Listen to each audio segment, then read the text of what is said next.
Good morning. It's Thursday, the 11th of January, and this is Govindraj Ethiraj coming to you from Mumbai, India's financial capital, experiencing its best of winter, which is summer for most.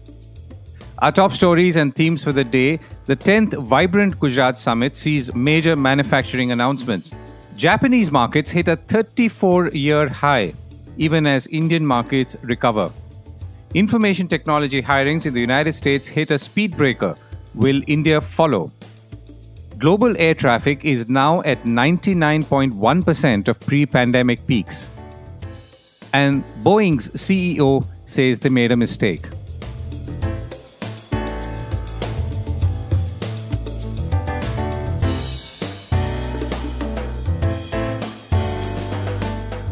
This is a core report with Govindraj Ethiraj. Indian markets recover. Indian investors are presently watching out for the third quarter and inflation numbers as fresh trends or triggers to look for. The stock market seesawed once again on Wednesday, with the BSE Sensex finally closing 272 points higher at 71,656 after recovering from the day low of 71,111. The NSE Nifty 50 climbed 74 points finally to end at 21,619. If you've been following these figures, you know that the Sensex has gone already above 72,000 and then come back, and the Nifty has gone above 22,000 and now come back. Elsewhere, Japanese stocks powered ahead towards a fresh 3-decade high, with the Topix index touching a 34-year peak thanks to a weaker yen, which supported exporter stocks. The Nikkei 225 index jumped over 2% after its benchmark hit its highest since 1990 on Tuesday, Bloomberg reported. Japan's performance was not reflective or reflected upon markets elsewhere, with stocks on Wall Street and the rest of Asia steady to weak on the heels of some heavy tech stock selling last week. Bloomberg quoted JP Morgan chief Japan equity strategist saying that with the market's expectation of an early Fed rate cut receding after the start of the new year, Japanese stocks remained firm on the back of expectations that the yen's depreciation against the dollar will support corporate earnings. The reason we are talking about Japan also is to illustrate how long a cycle could be in a market, particularly in this case, an equity market, and as you saw, it was a 34-year turnaround. Back home, the rupee ended higher for a sixth consecutive session on likely foreign inflows, settling at 83 rupees 3 paise against the US dollar, its highest closing since December 15th, against its close of 83 rupees 11 paise in the previous session. Earlier in the day, it hit a high of 82 rupees and 98 paise. The jump on Wednesday was due to dollar selling by a large UK-based bank, traders told Reuters, with one HDFC Securities analyst adding that dollar inflows have kept the rupee the top performer amongst Asian currencies. Vibrant Gujarat sees major manufacturing promises. Prime Minister Narendra Modi on Wednesday wooed global investors to Gujarat and India at the annual Vibrant Gujarat Global Summit that kicked off on Wednesday. Mr. Modi said the world looks at India as a powerhouse for talented youth, a technology hub for finding solutions, and a democracy that delivers. And the country is on its way to becoming the third largest economy in a few years. A slew of announcements also followed at the summit.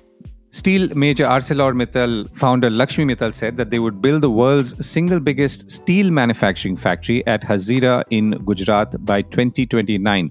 The factory will have a capacity of 24 million tons of steel per annum, he said, speaking at that 10th Vibrant Gujarat Global Summit in Gandhinagar in Gujarat. Now, as is often the case in investment summits, many business houses club ongoing and past announcements and then add some.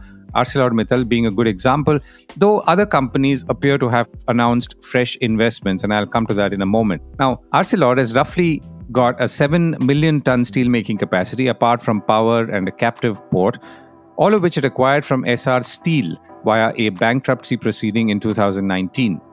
In September 2022, ArcelorMittal made a presentation to visiting investors where it said that debottlenecking and ongoing investments would take up capacity to 8.6 million tons by the end of 2024. That's the end of this year.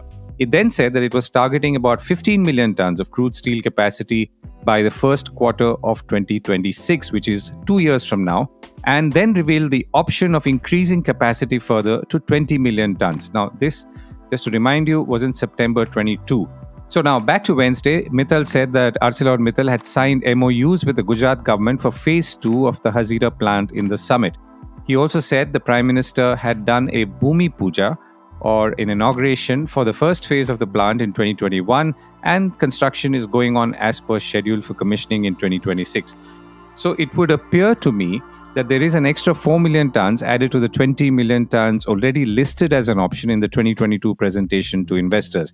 Now, this is of course a rough scope from what I could see, and is not meant to suggest that companies are not investing as they promise, but it's just that it can be tough to sync fresh announcements with investment summit. Others seem to have announced fresh investment intentions as well. Tata Sons chairman N. Chandrasekaran said negotiations for a semiconductor fab in Dholera in Gujarat are in the final stages. He said that he was anticipating the project's initiation this year and underlined the Tata's commitment to venture into cutting-edge technology and manufacturing, positioning Tata Sons at the forefront of technological innovation. Speaking on Gujarat, Chandrasekaran said, I guess for the benefit of those who came in late, that the Tata Group in Gujarat holds a distinctive significance dating back to 1939, when Tata Chemicals started its presence. He also highlighted the pivotal role of Sanand near Ahmedabad in Tata's electric vehicle technology endeavors, emphasizing that it has evolved into a central hub for its EV initiatives. He also revealed plans to commence the construction of a massive 20 gigawatt battery storage factory in Gujarat in the next few months, according to the Business Standard. Auto giant Maruti Suzuki, meanwhile, said it would invest about 35,000 crore rupees to set up its second manufacturing facility in Gujarat. Suzuki Motor Corporation President Toshihiro Suzuki said at the summit. He said the plant would have an installed production capacity of about 1 million units per annum. As a result, the annual production capacity in Gujarat would be 2 million units. That's 1 million at Suzuki Motor Gujarat and another million at the second new plant that was announced on Wednesday. Currently, Suzuki has a capacity of about 2.2 million cars per annum across its two manufacturing plants in Haryana and the one I just spoke of in Gujarat. Both the Adanis and Ambanis, who of course have most of their manufacturing investments and roots in Gujarat for several decades, also announced large investments. Gautam Adani on Wednesday announced a 2 trillion or 200,000 crore investment in Gujarat over the next 5 years, largely in setting up the world's largest clean energy project that would be visible even from space. He said the group is building 3 gigafactories for making solar modules, wind turbines, and hydrogen electrolyzers. It's also building the world's largest green energy park, covering 725 square kilometers, which will produce 30 gigawatts of electricity from solar energy, as well as set up an integrated renewable energy manufacturing ecosystem for solar and wind. Now, most of these, once again, are ongoing projects. Reliance's Mukesh Ambani, in a speech which was quite heavily loaded with praise for the Prime Minister, announced that they had begun building the Dhirubhai Ambani Green Energy Giga Complex, over 5,000 acres in Jamnagar, which also houses their refinery, which would be ready to commission this in the second half of 2024 itself. Interestingly, Reliance Industries stock hit an all-time high of 2,658 on the Bombay Stock Exchange after Goldman Sachs reiterated its buy rating on the stock while downgrading its rating on other oil stocks. Meanwhile, just as expected, and despite some frenzied and speculative reporting otherwise, Elon Musk has not turned up for the Vibrant Gujarat Summit or, for that matter, announced a Tesla investment and manufacturing plant. A senior government official on Wednesday told the Economic Times that the Tesla founder was not coming for the ongoing Gujarat Global Summit. Of course, Gujarat nor India are giving up on Elon. The managing director of Gujarat Industrial Development Corporation told the Economic Times that Tesla was, of course, welcome to invest in Gujarat, and the state was keen to get Tesla if it came to India. The managing director also pointed out that Gujarat was already home to a slew of electric vehicle manufacturers, but that's something we already knew. He said that you will appreciate that it is the prerogative of any particular company on where to invest and what to invest. So far as Tesla is concerned, the government of Gujarat will be more than happy to facilitate them in case they decide to come to the state. IT jobs slow down dramatically in the United States. The information technology sector in the United States grew by only 700 jobs over 2023, a drastic slowdown from the 267,000 jobs added in 2022. even as artificial intelligence and ChatGPT spawned huge interest from businesses, the Wall Street Journal reported on Wednesday. Of course, the COVID era saw massive hiring by most technology companies who subsequently started backpedaling and downsizing as they realized that life was actually not going to be that different from how it was before COVID. Cybersecurity, AI, and data science were amongst the segments responsible for IT job creation in 2022 and 23, the Wall Street Journal quoted experts saying, while roles managing corporate applications like payroll and human resource systems were being replaced by cloud software. Now, what does this mean for Indian IT companies and the Indian IT industry, who are also more specifically expected to announce muted to weaker third quarter results? And more importantly, what does this mean for the larger universe of jobs and business prospects for Indian IT? I reached out to Siddharth or Sidpai, a commentator on IT industry trends, columnist and co-founder of Siana Capital, a venture capital firm focused on deep tech. And I began by asking him whether he was seeing correlations between international and domestic markets and how, in his mind, Indian companies were gearing up. Globally, I think there was an increase of the number of jobs that are available from an IT perspective because of the pandemic. Everybody thought that the future was going to be IT driven, it was going to be virtual, it was going to be, work from home, those sorts of things. So it caused a significant amount of uptick in tech interest across the globe, right? Not just in India, where you had big tech players like Meta, Google, and others hiring up quite a bit, as well as, of course, in our own backyard with the IT services industry also hiring tremendously. Not just hiring tremendously, poaching from one another quite a bit at unheard of premium, compared to what they'd done before, and the willingness to buy out notice periods and so forth. I think there was a lot of euphoria at that point in time, which was overdone. So the first reaction basically is that this is coming back to earth, and some of the froth has gone away and the reality is set back in. So as a result, we're seeing something of a decline. I believe that the industry overhired, actually. And what we're seeing is a correction back to what the natural level of hiring should be. Unfortunately, the people who are suffering as a result of that are some of the newer people getting into the industry. So that's the overall view from a global standpoint. I think you also were interested a little bit from an IT services viewpoint, an India viewpoint. So I think in India, we have not just that problem from a global perspective, which I already pointed out, but we have a different problem. The problem that we have is that we have overcorrected significantly in terms of the numbers of engineers that are available in India for hire. Everybody seems to think that the route to a safe job, as well as, probably a cushy posting abroad and so forth, is to get into a software company, regardless of whether it's IT services or, a global development center or directly a tech place, because that sort of ensures a long-term career. So I'll give you some figures which will make you think. 20 years ago, we used to pay a starting engineer coming into the industry somewhere in the region of about 3 lakhs of rupees. Okay, maybe slightly less, but somewhere in that region. 20 years on, we are still paying more or less the same amount. For instance, there was some news recently with one IT services major who had originally made a 6.5 lakh rupee offer per year, but they dialed it back down to the 3.5 lakh rupees and said, you should be lucky to have a job. I think that sort of puts it in stark perspective. The fact is that we're still paying our engineers only as much as we did 20 years ago, despite inflation and despite everything else. There was a time 20 years ago when parents would proudly say that my son or daughter is making more than I did, more than I've done after a 30-year career, soon after their college. That is definitely not the case anymore. The reason is we only had about 120,000 engineers graduating in 2002. If you look at what we have now, it's 1.5 million. So from 1.2 lakhs, we have grown to 15 lakhs. So the supply of engineers that we've got and people who can code and people who can be in the IT industry overall has not gone up, in consonance with what the demand is. It's boomed. So we have so many people who are now more competing for the job, and it's a demand and supply answer, which is why we've come to the situation where we are in, where companies can with impunity say, listen, I'm only going to pay you what I was paying 20 years ago.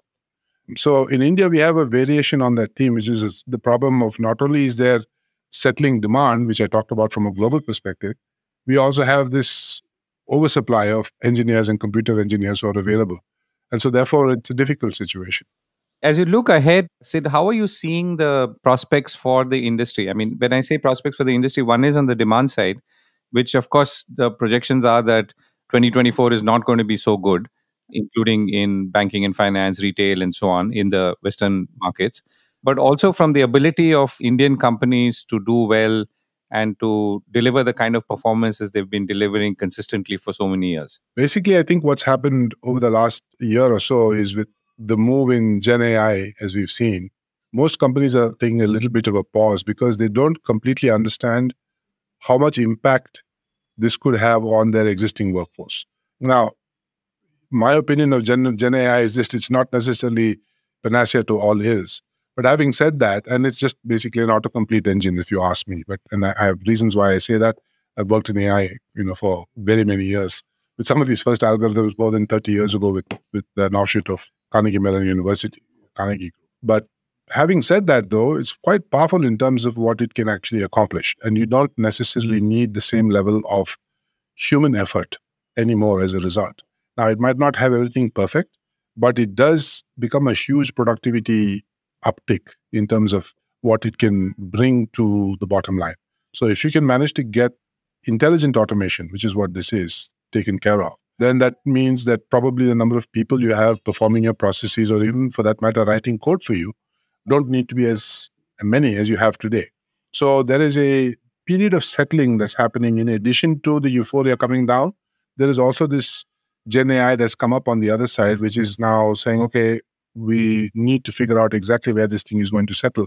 So there's a wait and see sort of view with most of the customers of the traditional IT support firms. Having said that, though, I think there's one more issue, which is India-based service providers or India heritage service providers, to use the right term, have not been as adroit as some of the other global players in changing themselves.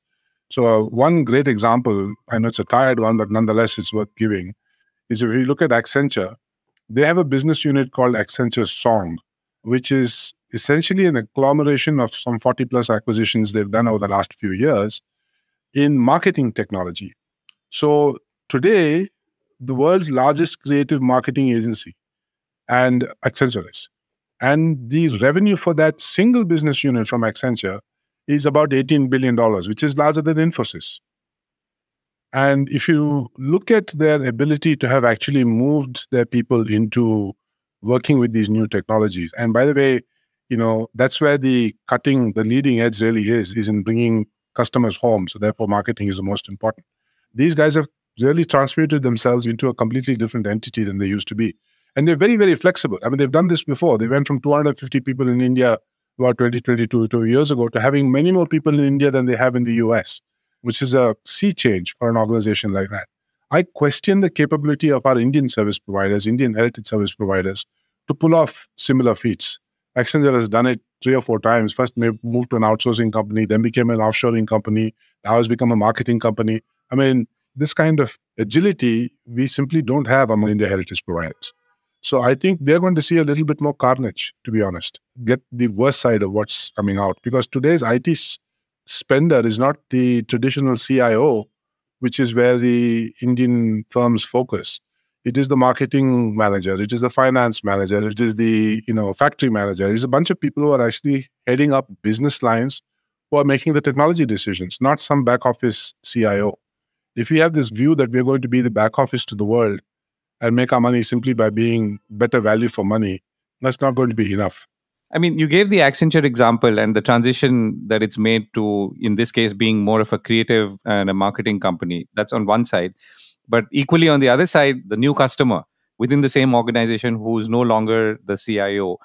And if that indeed is the case, how would you say broadly within Indian companies, who's doing better than the others? I don't know if you can take names, but I mean, I'm sure they're all adapting, but I think the question, for example, the street would want to know is who's adapting better or faster? I mean, that's a fair question to ask. And thank you for giving me that out because I don't want to name particular service providers. But nonetheless, I'll give you an indication. I think if you look at the service providers that are less family owned, you will tend to see that they have had more agility in the marketplace or less founder-driven. I won't even say family-owned. I would say founder-driven. So if you stack up, just have to look at the stock performance of widely dispersed IT services holdings and how they've degenerated. So some of them have degenerated about 10%, to tightly controlled, family-controlled or promoter-controlled entities, which have degenerated by 40%. So there's your answer. On the flip side of that, the ability for a promoter-driven organization to be very decisive in how they move is definitely more so than in a widely dispersed organization or ownership dispersed organization. But that said, the promoter should be risk-seeking at this point. It's very difficult for, $15, $18 billion companies to be as risk-seeking as they were when they were younger and smaller companies, which is what they did and what contributed to their success. So I think a good predictor is to take a look at what the amount of proprietor, founder ownership still is, or founder-driven firms are, and bet against them. Sid, thank you so much for joining me. Thank you, Govind, for having me. I appreciate the time. Boeing acknowledges a mistake. Boeing's CEO David Calhoun said the company needs to acknowledge its mistake arising out of a door plug failure that has resulted in roughly 170 of its aircraft being grounded and, of course, generating fresh waves of anxiety about flying world over. From what I could see, the move to acknowledge Boeing's role in the mishap has been welcomed as a positive step and a constructive and responsible response by many, including from a communications point of view. In his first remarks since the accident, Calhoun indicated a misstep by the aircraft maker played a role. He said on Tuesday that we're going to approach this, number one, by acknowledging our mistake. And he said this in an address to employees just days after that incident on an Alaska Airlines flight, according to the Wall Street Journal. He then said that we are going to approach it with 100% and complete transparency every step of the way, and also work with the National Transportation Safety Board, who is investigating the accident itself to find out what the cause is. Regulators have grounded about 170 Boeing 737 MAX 9 planes since that door plug detached from a MAX 9 jet at about 16,000 feet, leaving the plane with a gaping hole, and it subsequently, of course, returned safely to ground. Air traffic picks up again. It's difficult to say what news of that Boeing 737 MAX 9 mishap will do to air travel, but at this point, more people are returning to catching flights as and when they can afford it, I guess, given how fares are going up or have gone up, and we're quite close to where we left off in 2019. The International Air Transport Association, or IATA, released data for November 2023's air travel performance, indicating that air travel demand has now topped 99% of 2019 peak levels. Now, this is predominantly driven by domestic traffic growth or traffic within countries rather than between them. International traffic rose 26% versus November 2022, while domestic traffic rose 35% compared to the same period, that's November 2022.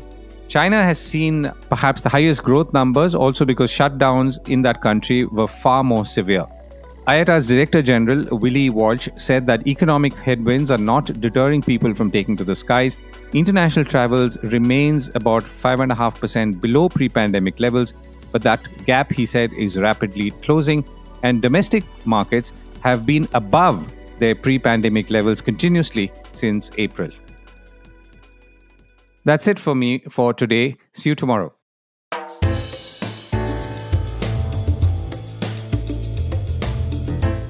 That was the Core Report with me, Govindraj Ethiraj. Do stay connected with more of our coverage at the Core. You can check out our website or sign up to our newsletter for our exclusive stories, one in-depth feature a day on www.thecore.in. Do also track us on LinkedIn, where we usually post synopses or extracts of our top stories and interviews. We would love your feedback on how we can make business more interesting and relevant, including, of course, India's vibrant manufacturing sector. So write to us at feedback@thecore.in, and thank you once again for listening.